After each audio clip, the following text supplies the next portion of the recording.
ان ربی قد غضب اليوم ما لم یغضب مثلہ ابدا، آج میرا پروردگار اتنے غصے میں ہے کہ کبھی نہ اتنے غصے میں تھا نہ ہوگا۔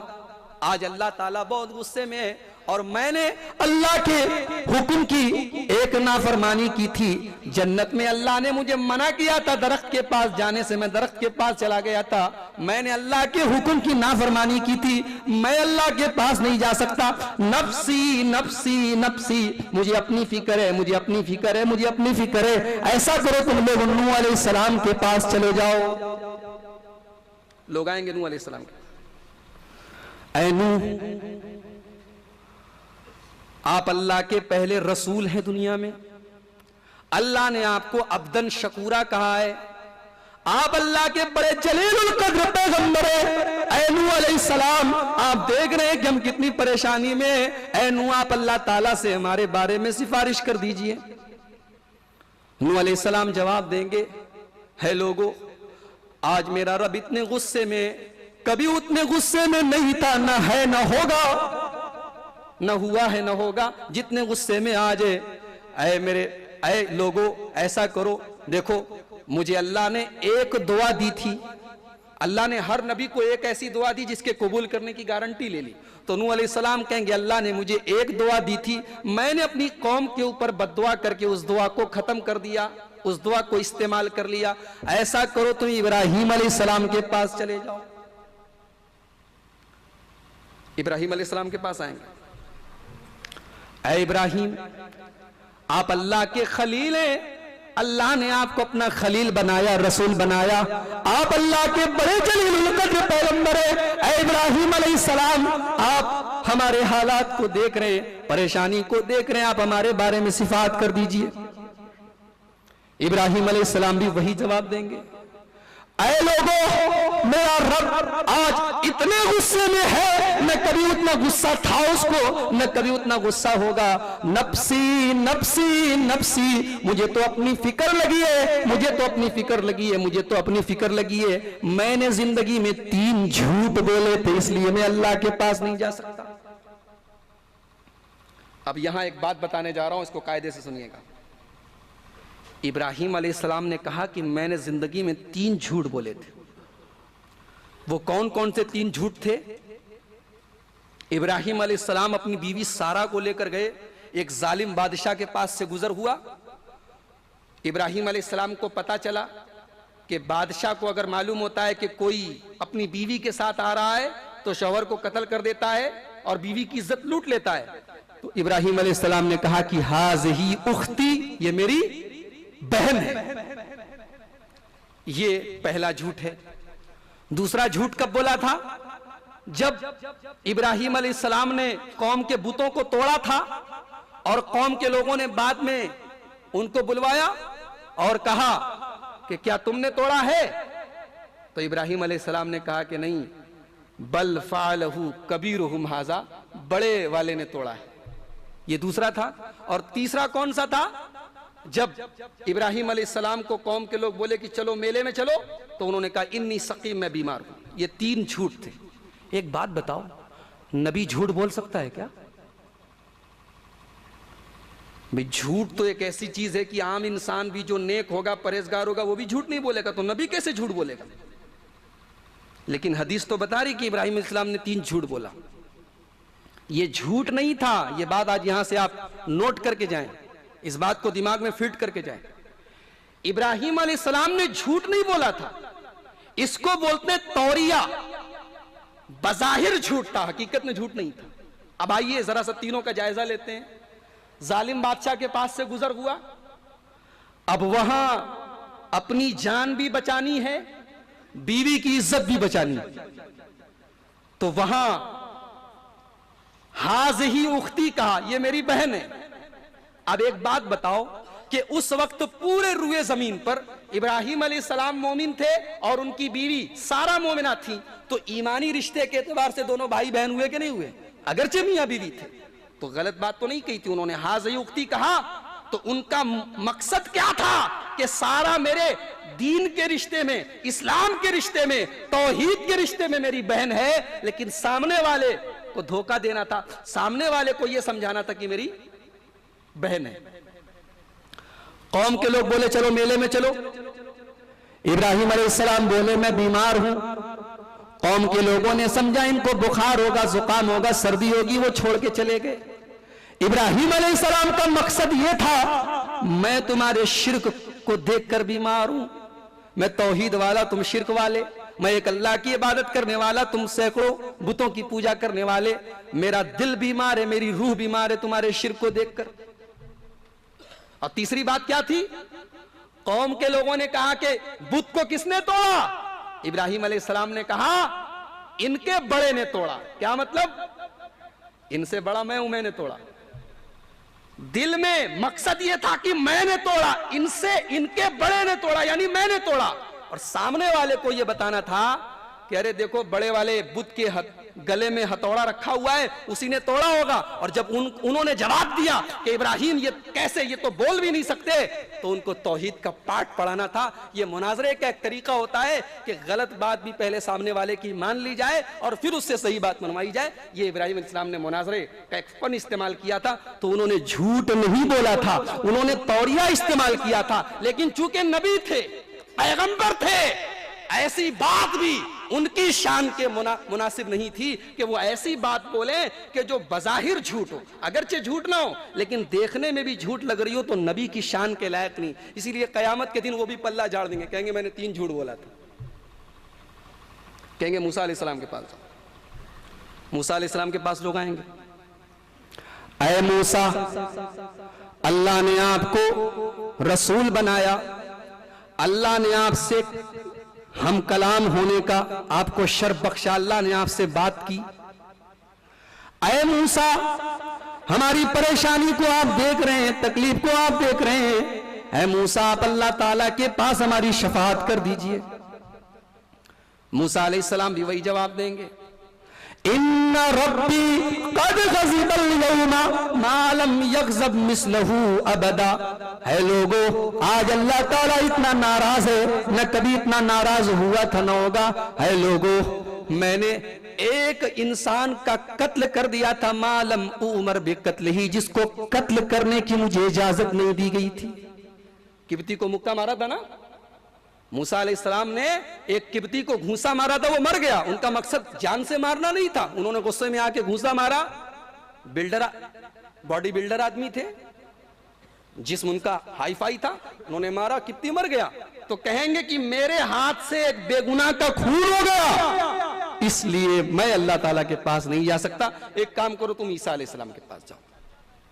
عیسیٰ علیہ السلام کے پاس لوگ آئیں گے, اے عیسیٰ آپ اللہ کے رسول ہیں اور اللہ کا کلمہ ہے جو اللہ نے آپ کے اندر ڈالا تھا, آپ کو بغیر باپ کے پیدا کیا تھا. اے عیسیٰ آپ ہمارے حالات کو دیکھ رہے ہیں, اے عیسیٰ آپ اللہ تعالیٰ سے ہمارے بارے میں شفاعت کر دیجئے. عیسیٰ علیہ السلام کوئی اپنا گناہ تو نہیں بیان کریں گے, لیکن یہی کہیں گے اے لوگو نفسی نفسی نفسی, مجھے اپنی فکر ہے, مجھے اپنی فکر ہے, مجھے اپنی فکر ہے. تم لوگ آخری نبی جناب محمد الرسول اللہ صلی اللہ علیہ وسلم کے پاس چلے جاؤ. سارے کے سارے لوگ اللہ کے پیارے نبی کے پاس آئیں گے. اے اللہ کے نبی آپ کو اللہ نے اپنا آخری نبی بنایا, آپ خاتم الانبیاء ہیں, آپ آخری نبی ہیں. اے اللہ کے نبی آپ ہمارے حالات کو دیکھ رہے ہیں, آپ ہماری پریشانی کو دور کرنے کے بارے میں اللہ سے سفارش کر دیجئے.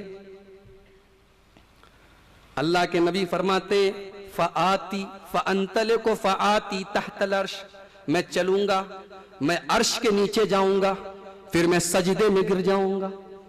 بڑے غور سے سننا, میں سجدے میں گر جاؤں گا. فَيَفْتَحُ اللَّهُ عَلَيَّ مِن مَحَامِدِهِ وَحُسْنِ الثَّنَاءِ عَلَيْهِ. اللہ تبارک و تعالی اپنی تعریف کے ایسے کلمات میرے اوپر نازل کرے گا, میں اللہ تعالیٰ کی ایسی تعریف بیان کروں گا سجدے میں گر کر کہ جیسی تعریف کبھی اللہ کی کسی نے بیان نہیں کی. لیکن یہ تعریف بھی اللہ تعالیٰ ہی مجھے سکھائے گا, اسی کی طرف سے مجھے نازل ہوگی. پتا چلا کہ قیامت کے دن بھی اگر اللہ کے نبی اپنے رب کی تعریف کریں گے، اپنے رب کے آگے سجدے میں گریں گے، تو اس میں بھی اللہ تعالیٰ ہی کی قدرت ہوگی، اس میں بھی نبی کا اپنا ذاتی کوئی کمال نہیں ہوگا۔ توحید کا سبق بھی سیکھتے چلیے، اس لیے امام بخاری اس حدیث کو کتاب توحید میں بھی لائیں کہ اس سے توحید ثابت ہو رہی ہے کہ ایسا نہیں کہ اللہ کے نبی نے ڈائریکٹ بول دیا، اللہ تعالیٰ نے کہا کہ ہاں اے نبی تم جو بولو ہم مان لیں، نہیں، رب کے آگے سجدے میں گریں گے، کیونکہ قیامت کے دن بھی محمد اللہ کے بندے ہی ہوں گے صلی اللہ علیہ وسلم۔ نبی اپنے سارے کمالات کے ساتھ، اپنی ساری خوبیوں کے ساتھ، اپنے سارے فضائل کے ساتھ اللہ کے بندے ہی رہیں گے، ان کو جو بندگی سے نکالے وہ ان کے مرتبے کو بڑھا نہیں رہا ہے، گھٹا رہا ہے۔ کہیں گے کہ اللہ تعالیٰ کے آگے سجدے میں گر جاؤں گا اور ایسی تعریف کروں گا کہ کسی نے نہیں کی۔ تب اللہ تعالیٰ آواز دے گا، یا محمد ارفع راسک، اے محمد سر اٹھائیے، سل توتا، سوال کیجئے آپ کو دیا جائے گا، اشفا تو شفا، آپ جس کی شفاعت کریں گے آپ کی شفاعت قبول کی جائے گی۔ اچھا، اللہ کے نبی کس کی شفاعت کریں گے یہ بھی سن لیجئے، جب بات نکلی ہے شفاعت کی تو یہ بھی سن لیجئے، اللہ کے نبی سب کی شفاعت نہیں کریں گے۔ مسلم شریف کی حدیث ہے، حضرت ابو ہریرہ رضی اللہ تعالیٰ عنہ نے اللہ کے رسول سے سوال کیا، اے اللہ کے رسول، من اسعد الناس بشفاعتک یوم القیامہ، اے اللہ کے رسول قیامت کے دن آپ کی شفاعت کس کو نصیب ہوگی؟ تو نبی نے جواب دیا، ابو ہریرہ مجھے پتا تھا سب سے پہلے تم ہی یہ سوال مجھ سے کرو گے، لما رأیت من حرصک علی الحدیث، کیونکہ مجھے پتا تھا تمہارے اندر حدیث کو سیکھنے کا جذبہ ہے۔ اللہ یہ جذبہ ہم سب کے اندر پیدا فرما دے، حدیث کو سیکھنے کا جذبہ، حدیث کو جاننے کا جذبہ، حدیث، صحیح حدیث کو سیکھنے کا جذبہ۔ آپ نے فرمایا ابو ہریرہ تمہارے اندر حدیث کو سیکھنے کی جو حرص پائی جاتی ہے، جو جذبہ پایا جاتا ہے، مجھے پتا تھا پہلے سب سے پہلے تم ہی یہ سوال مجھ سے کرو گے۔ اے ابو ہریرہ قیامت کے دن میری صفات اس انسان کو نصیب ہوگی، من قال لا الہ الا اللہ خالصا من قلبہ، جو لا الہ الا اللہ دل کی گہرائی سے کہے گا، صرف زبان سے لا الہ الا اللہ پڑھ کر اور پھر شرک بھی کرے، اپنے سروں کو غیروں کی درگاہوں پر بھی جھکائے، اپنے سر کو غیروں کے آستانوں پر بھی ذلیل کرے، لا الہ الا اللہ بھی پڑھے اور کسی اور کو مشکل کشا مانے، لا الہ الا اللہ بھی پڑھے اور کسی اور کو غریب نواز سمجھے، لا الہ الا اللہ بھی کہے اور کسی اور کو دستگیر بھی مانتا ہو، وہ اس کی توحید گڑبڑ ہے، اس کا ایمان گڑبڑ ہے۔ تو یہ ہو گیا نامہ اعمال پیش کیے جانے کا منظر۔ اب اس کے بعد اب رزلٹ دیا جائے گا، اب ہماری کتاب ہمیں تھمائی جائے گی۔ وہ منظر کیا ہوگا؟ آئیے میں قرآن کی روشنی میں ایک ویڈیو فلم آپ کے سامنے پیش کروں۔ میں ویڈیو فلم کہہ رہا ہوں کیونکہ جب آپ غور کریں گے تو ایسا لگے گا کہ یہ سین ہمارے سامنے ہو رہا ہے۔ آئیے قرآن کریم 29واں پارہ سورہ الحاقہ، اللہ تعالیٰ قیامت کے دن کا ایک ویڈیو ہمارے سامنے پیش کر رہا ہے۔ یومئذ تعرضون لا تخفی منکم خافیہ، میرے بندو جب قیامت کے دن تم کو پیش کیا جائے گا، لا تخفی منکم خافیہ، تمہارا کوئی بھی عمل ہم سے پوشیدہ نہ رہے گا، کچھ بھی تمہارا عمل ہم سے چھپ نہیں پائے گا، تمہاری پوری زندگی ایک کھلی ہوئی کتاب کی طرح ہمارے سامنے ہوگی۔ فَأَمَّا مَنْ أُوتِيَ كِتَابَهُ بِيَمِينِهِ، جس کا نام اعمال اس کے دائیں ہاتھ میں دے دیا جائے گا، ہائے اس کے نصیب کا کیا کہنا، اس کی قسمت کا کیا کہنا۔ جس کا نام اعمال اس کے دائیں ہاتھ میں دے دیا جائے گا، فَيَقُول، وہ خوشی کے مارے چلائے گا، ہاؤ اقرؤوا کتابیہ، اے لوگو پڑھ لو میری کتاب، پڑھ لو میرا نام اعمال، انی ظننت انی ملاق حسابیہ، مجھے یقین تھا مجھے یہی حساب ملے گا۔ اللہ کے مومن بندے کو یقین تھا کہ قیامت کے دن وہ پاس ہو جائے گا۔